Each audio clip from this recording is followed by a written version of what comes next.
Y Kiri.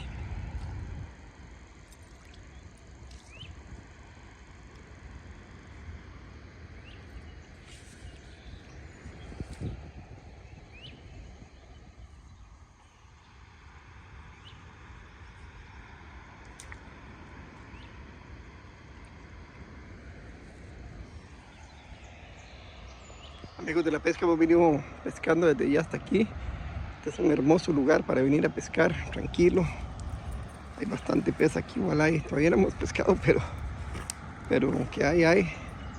Vamos a seguir pescando aquí. Este es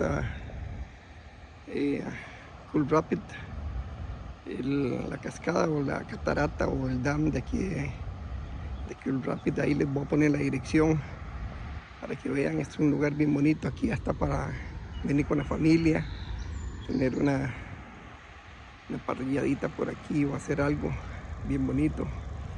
Este es un lugar bien bonito, bien tranquilo también. Ahí está la catarata, ahí más allá, como la pueden ver.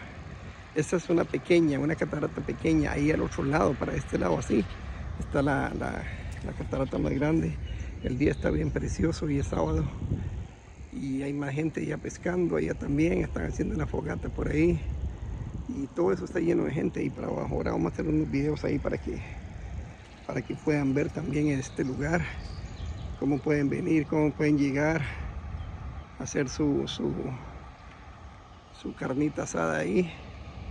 Y nada más.